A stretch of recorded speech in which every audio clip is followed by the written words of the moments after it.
क्या आप कल्पना कर सकते हैं कि इंटरनेट पर एक विज्ञापन दिया जाए, मर्डर के लिए 18 से 30 साल के युवक की तलाश है और कोई उस विज्ञापन का जवाब अपनी मर्जी से हाँ में दे। ये कोई हॉरर फिल्म की कहानी नहीं है, ये कहानी है जर्मनी के आर्मिन मेविस की, जिसे दुनिया द मास्टर ब्रूचर के नाम से जानती है। एक ऐसा इंसान जिसने न सिर्फ हत्या करी बल्कि अपने शिकार के शरीर का हिस्सा उसे ही खिलाने की कोशिश करी, और ये सब हुआ आपसी सहमति से। आज हम इंटरनेट के उस काले कोने की बात करेंगे जहां शिकारी और शिकार एक ही मेज पर बैठकर डिनर करते हैं। आर्मिन मेविस का जन्म 1 दिसंबर 1961 को जर्मनी में हुआ था। आर्मिन का बचपन किसी आम बच्चे जैसा नहीं था। जब वो सिर्फ 8 साल का था, उसके पिता घर छोड़कर चले गए थे। आर्मिन अपनी माँ वल्ट्राउट के साथ अकेला रह गया था। आर्मिन की माँ बहुत ही डोमिनेट और सख्त थी। उसने आर्मिन को दुनिया से काट रखा था। आर्मिन के पास कोई दोस्त नहीं था। वो अकेला रहता था और अक्सर अपने दिमाग में अपने छोटे भाई का ख्याल बुनता था, जो कभी था ही नहीं। वो कल्पना करता था वो उसे खाकर अपने अंदर समा लेगा ताकि वो कभी उसे छोड़कर ना जाए। इस बात से आप इस चीज का अंदाजा लगा सकते हैं कि आर्मिन कितना ज्यादा अकेला था। आर्मिन की ये भाई पाने की चाह थी, बाद में एक अजीब फैंटेसी में बदल गई। वो चाहता था कि कोई हमेशा के लिए उसके अंदर समा जाए ताकि वो कभी अकेला ना रहे। उसने बचपन में ही हंसल एंड गेटल जैसी कहानियों में विच के इंसान खाने वाले पार्ट को लेकर फैंटेसी बनाना शुरू कर दिया था, और वो अपने अंदर कैसी कैसी फैंटेसी पालने लगा था। आर्मिन बड़ा हुआ और जर्मन आर्मी ज्वाइन कर ली। वो एक कंप्यूटर टेक्नीशियन बन गया। लोग उसे बहुत ही तमीज़दार, शांत और हेल्पफुल इंसान मानते थे। किसी को अंदाजा नहीं था शांत चेहरे के पीछे एक बुरा दिमाग पल रहा है। 1999 में आर्मिन की मां की मौत हो गई। अब वो बड़े से 18 कमरों के घर में बिल्कुल अकेला था। यहाँ से शुरू हुई उसकी पुरानी फैंटेसीज को सच करने की कोशिश। उसे इंटरनेट का सहारा लिया और कैनिबल कैफे जैसी अजीब चैट रूम पर लोगों से बात करनी शुरू की। आर्मिन ने कैनिबल कैफे वेबसाइट पर एडवर्टाइजमेंट देना शुरू किया। उसने लिखा, एक युवक की तलाश है जिसे मारकर खाया जा सके। हैरानी की बात थी कि सैकड़ों लोगों ने जवाब दिया। कई लोग पीछे हट गए, लेकिन फिर एंट्री हुई बर्नार्ड ब्रैंडेस की। बर्नार्ड एक सफल इंजीनियर था, लेकिन वो मानसिक रूप से बीमार था और खुद को खत्म करना चाहता था, और उसकी ख्वाहिश थी कि कोई उसे खा ले। 9 मार्च 2001 बर्नार्ड ट्रेन पकड़कर आर्मिन के घर रोटेनबर्ग पहुंचा। दोनों ने पहले वीडियो बनाया जिसमें बर्नार्ड ने साफ कहा कि वो अपनी मर्जी से ये सब कर रहा है। आर्मिन ने अपने घर में एक मर्डर रूम पहले से तैयार कर रखा था। वो उसे वहां ले गया। उन्होंने पहले शराब पी और बर्नार्ड ने पेन किलर्स लिए ताकि बर्नार्ड को दर्द कम हो। इसके बाद आर्मिन ने जो किया वो जितना ज्यादा अजीब है उतना ही ज्यादा सच है। बर्नार्ड के कहने पर आर्मिन ने बाथटब में ले जाकर पहले उसका लिंग काटा और उसे पकाया, और दोनों ने उसे खाने की कोशिश करी, पर वो बहुत ज्यादा सख्त था और बहुत ज्यादा जल चुका था। बर्नार्ड खून से लथपथ बाथटब में लेटा रहा, जबकि आर्मिन पास बैठकर स्टार ट्रेक की किताब पढ़ रहा था। बाद में आर्मिन ने बर्नार्ड के गले में चाकू घोंपकर उसे मौत के घाट उतार दिया। इस पूरी घटना को आर्मिन ने 4 घंटे के वीडियो टेप में रिकॉर्ड किया, और ये वीडियो इतना ज्यादा भयानक है कि इसे कोर्ट में सिर्फ जज को दिखाया गया और इसे सार्वजनिक कभी नहीं किया गया। बाद में आर्मिन ने उसके शरीर के टुकड़े करने शुरू किए।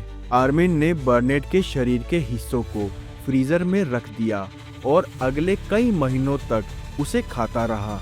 उसने लगभग 20 किलो मांस खाया। वो मानता था कि बर्नार्ड को खाकर उसकी आत्मा और ज्ञान को अपने अंदर ले लिया है। आर्मिन को ये सब करने में मजा आने लगा था। उसने फिर से इंटरनेट पर ऐड डालना शुरू किया। दिसंबर 2002 में एक स्टूडेंट ने आर्मिन के ऐड को देखा और पुलिस को इन्फॉर्म कर दिया। जब 2002 में जर्मन पुलिस आर्मिन मेविस के रोटनबर्ग वाले पुराने घर के अंदर दाखिल हुई तो उन्होंने अंदर जो नज़ारा देखा वो किसी हॉरर फिल्म से भी ज़्यादा खौफनाक था।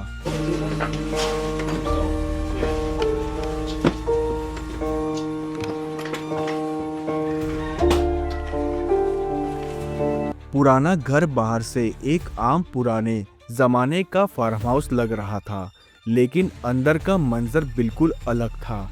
पुलिस की इन्वेस्टिगेशन रिपोर्ट के मुताबिक जब पुलिस ने किचन में जाकर फ्रीजर को खोला तो उन्हें वह प्लास्टिक बैग में पैक किए गए इंसानी शरीर के हिस्से मिले। आर्मिन ने उन्हें बहुत ही सलीके से लेबल्स लगाकर रखा था, जैसे कोई आम मीट शॉप पर रखा जाता है। फ्रीजर में बर्नेट के शरीर के 20 किलो से ज्यादा के हिस्से मिले जो अभी भी खाने के लिए बचाए गए थे। सबसे बड़ा सबूत पुलिस को एक वीडियो कैमरा और एक टेप से मिला। ये वीडियो लगभग 4 घंटे से ज्यादा लंबी थी। इसमें बर्नेट को अपनी मर्जी से अपनी कुर्बानी देते हुए दिखाया गया था। पुलिस ऑफिसर्स ने जब ये वीडियो देखी तो उनमें से कई लोगों को इतना बड़ा सदमा लगा कि उन्हें डॉक्टर से काउंसलिंग लेनी पड़ी। उन्होंने कहा कि उन्होंने अपनी पूरी लाइफ में इससे ज्यादा घिनौनी और वॉयलेंट वीडियो कभी नहीं देखी थी। घर के ऊपरी मंजिल पर एक कमरा था जिसे आर्मिन ने खास तौर पर इसी काम के लिए तैयार किया था। इस कमरे में एक पुराना लोहे का बेड था और छत से हुक लटक रहे थे। वहाँ कई तरह के तेजधार चाकू, आरी और मीट क्लेवर्स मिले जो बिल्कुल साफ कर रखे गए थे। कमरे की दीवारों पर खून के निशान साफ करने की कोशिश की गई थी, लेकिन फोरेंसिक टीम ने लुमिनल टेस्ट से पूरा सच बाहर निकाल दिया। पुलिस ने जब आर्मिन का कंप्यूटर चेक किया तो उन्हें हजारों की तादाद में चैट, लॉग्स और ईमेल्स मिले। आर्मिन ने इंटरनेट पर लगभग 400 से 800 लोगों से बात की थी जो इस तरह की अजीब फैंटेसी रखते थे। पुलिस को ये देखकर बहुत ज्यादा हैरानी हुई कि अकेला बर्नेट नहीं था, बल्कि और भी बहुत सारे लोग थे जो आर्मिन के घर आना चाहते थे, लेकिन वो एंड टाइम पर डर की वजह से पीछे हट गए। घर के बाकी कमरे बिल्कुल साफ सुथरे और आम थे।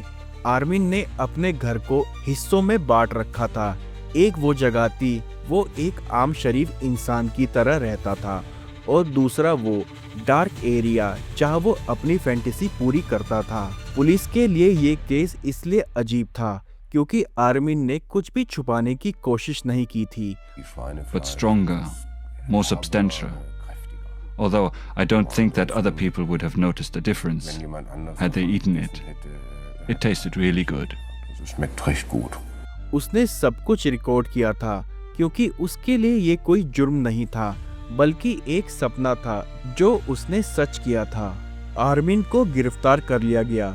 ये केस कानून के लिए एक चुनौती बन गया। आर्मिन के वकील ने दलील दी कि ये आत्महत्या में सहायता थी क्योंकि बर्नेट ने खुद को खाने की अनुमति दी थी। 2004 में कोर्ट का फैसला आया। उसे गैर इरादतन हत्या के लिए 8.5 साल की सजा मिली। 2006 में जनता के गुस्से और नए सबूत के आधार पर केस दोबारा खुला। कोर्ट ने माना कि आर्मिन ने अपनी यौन संतुष्टि के लिए हत्या की थी।